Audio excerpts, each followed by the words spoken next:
Hey man, you want to know a dirty little secret about the stock EQ and Pro Tools? Let me show you something.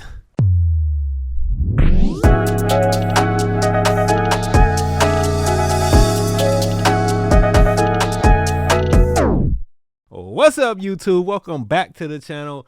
I'm Wavy Wayne from Wayne.wav. I just want to give a big shout out to all my Wavy Seals Elites, man. We've been learning so much stuff. Y'all been holding it down. I'm super proud of y'all. If you ain't already a member of the Wavy Seals Elite, click down in the description below so you can learn more about the awesome dopeness that's going on. I'm off that for now. You either in or you out.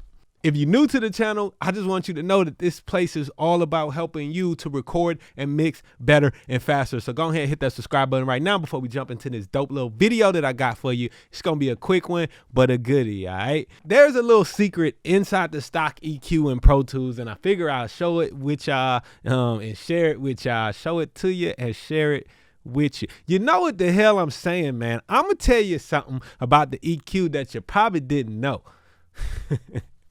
Let's go ahead and open it up, man. So before I get off into showing y'all my secrets, opening up my heart, exposing who I am on the deep inside, let's just go over some of the controls of the EQ, some basics of EQing, and then I'm gonna show y'all that little secret. And if you skip ahead to the secret, then slap your mama. All right, let's talk about it. All right, so first thing first that we got, we're going to start from the top to the bottom, man. You know what I'm saying? We're going to start right here at the input of the EQ. This is for you to adjust the input level or the output level.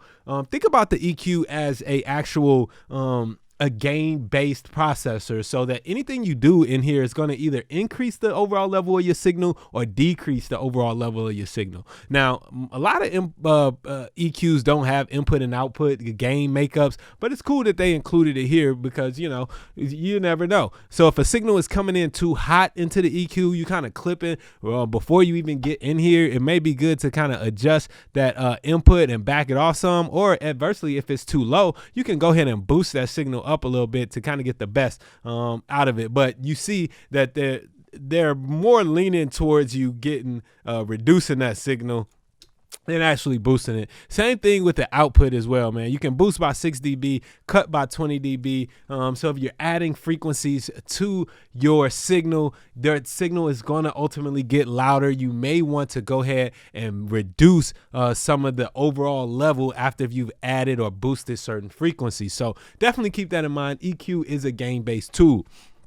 So after we got those kind of gain manipulation settings that we have up there, we have our filter sections. To the left, we have the high pass filter and the low pass filter. Now, this is a super dope EQ in Pro Tools. It works perfectly, especially if you're doing some cleanup work, you're cutting stuff out, you're filtering stuff out. This is going to be a go-to for a lot of people, man, and there's honestly nothing wrong with it. If you're a beginner or if you're in a mastering studio, this EQ is going to be good for you. All right. So let's just start off with the filters, right? So this can either, the high pass filter section, to actually turn it on, you have to engage the in. Now that's different than the other 5 bands down here because you'll notice that they're already in the pathway by default. But to engage the filters, you actually have to activate them by hitting that in button. So the high pass filter, also known as a low cut, is going to allow high frequencies to pass through while cutting off the low frequencies. Now, how it does that depends on what your cutoff frequency is. So you can choose all the way up to 8,000 hertz or 8 kilohertz. You can roll all the way off. Typically though, no, depending on what you're going, you probably wouldn't be so dramatic, but maybe you are, you know. But that's the cutoff frequency. Now the rate of the cutoff is going to depend on the slope, and on this slope here you can go from 6 dB per octave all the way up to 24 dB per octave, meaning it's going to be a much aggressive cutoff at the cutoff frequency versus, you know, a more subtle cutoff. The same controls are over here on the low pass frequency. You got to activate it. You got your cutoff frequency to choose where you're going to cut off those high frequencies at. And you also have your slope control all the way up to 24 dB per octave there. Now, there's also the option to turn these filters into a notch filter, which will basically just kind of notch out any kind of problem areas or frequencies that you just don't want in the signal at all. Same thing with the high pass. You have two notching filters on this EQ that you could really do some work with and notch those signals all the way out. So yeah, that's what that is set for at the filter section of the EQ. Simple enough. Let's go ahead and turn those off. Now, down below, we have a low frequency band, we have a low mid frequency band, we have a mid frequency band, a high mid frequency band, and a high frequency band.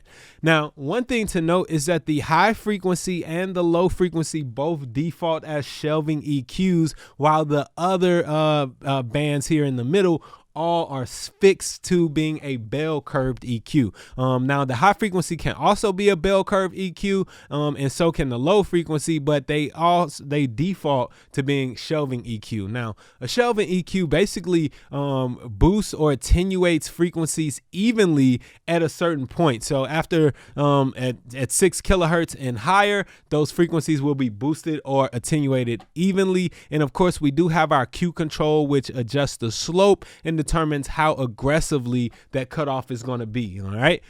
Same thing on the low end here. You're going to be boosting and cutting evenly at your cutoff frequency or at your filter frequency, whatever you want to call that, man. Whatever the frequency is that you choose is going to basically raise or lower it. Now you can think of these two controls as kind of like the treble and bass controls that you would have in a car. Really broad strokes. It's not really dialing in too crazy on one particular band of frequencies. It's like boosting all the highs or cutting all the highs, boosting all the lows or cutting all the lows. And that's what you're doing with that shelf. Now let's take a look at the other bands in the middle here, because you know bands will make her dance. If you ain't like the video because of that, then you just lame. All right, so so with the bands, man, you can boost or cut certain frequencies here by up to, what's that, 18 dB. Wow, you got a lot of boosting and cutting going on. And you can also select which frequency. Now the Q control, also known as the bandwidth, determines how much you are affecting the surrounding frequencies of that EQ. And pretty much all EQs work similar like this. This is what we call a fully parametric EQ, where it has the gain, it has the frequency select, and it also has the Q control. Okay. There's other types of EQs that we ain't gonna get into right now because we just talking about this one. All right. So yeah, man, let's give a few audio examples here as we're going through this, and you know what I'm saying, I'm just cutting those off. So again, the high pass filter will filter out the low frequency. So let's hear this without it.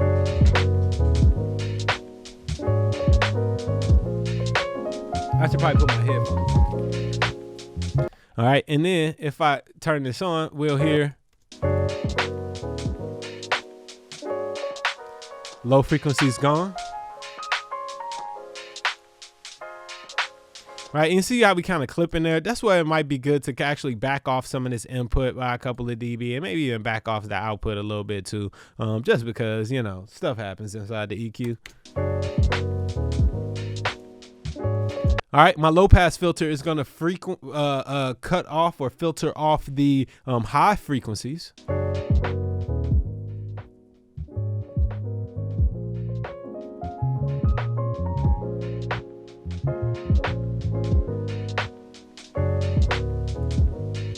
Yeah, in the shelf. Okay, let's take a look at the shelving EQ here. The low frequency shelf.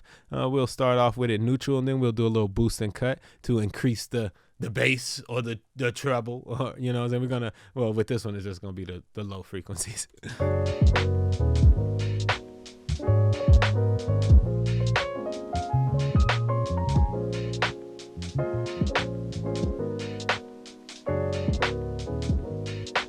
So it's not cutting all the low frequencies off like the low pass filter would, but it actually is decreasing them. And the same thing here with the highs.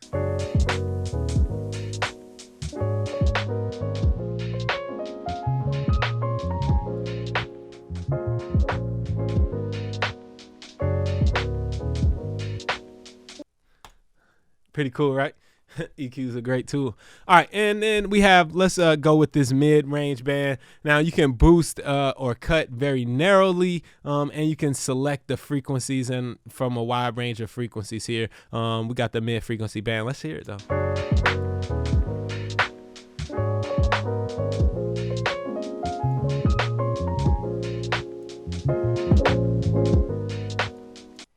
Okay.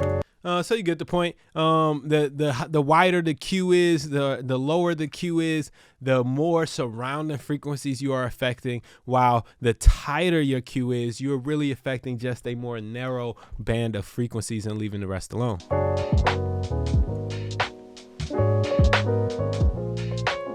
All right. Now let's talk about some EQ techniques, and then I'm gonna tell y'all the secret about this plugin.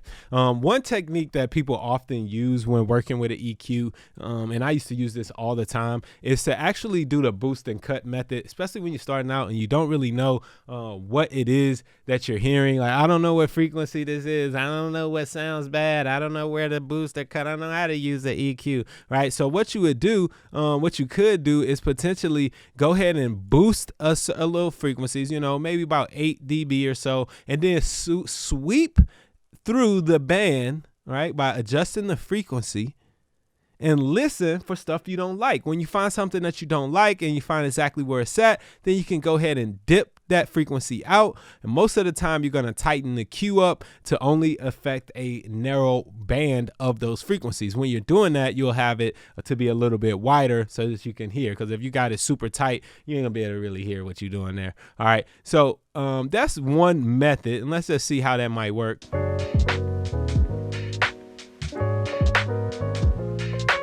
So if I felt like it was a little harsh right there, I would go ahead and dip that out.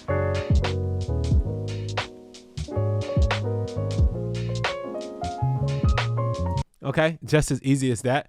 But I found a really dope shortcut that ain't really talked about a lot, and I don't think nobody ever said nothing about this. It ain't in the manuals or nothing, but it's a little shortcut that actually, instead of boosting the certain frequencies, what you can do is basically solo the frequencies within this plugin, and this is going to give you much greater control and allow you to really hear what's happening within a frequency band at a certain level. So if you hold Control and Shift, or if you on a PC for some reason, it's going to be the Windows key and Shift. If you hold those two keys down, and what you'll notice is while you're adjusting this, you see how that kind of flips. So it basically cuts all the other frequencies off and allow me to solo just this frequency.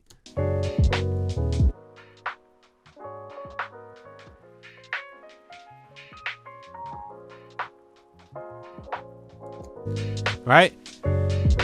And that gives me a much better idea of what I'm hearing, man. And that's my dirty little secret about this plugin, man. So again, Control and Shift, or Windows key and Shift if you're on a PC. And then once you are adjusting the frequency of a certain band, you can solo that band and really hone in on what you're listening to make your proper adjustments.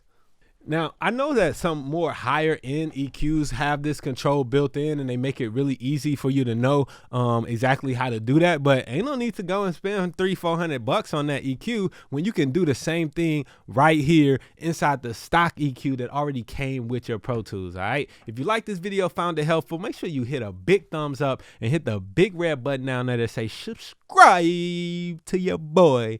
Go to wavywayne.com, check out my custom recording and mixing templates that will help you to record and mix better and faster so you can be more creative with your songs and stop sitting on that stack of songs and start putting stuff out. I'm Wavy Wayne from wavywayne.com. Thanks for watching this video. Be dope.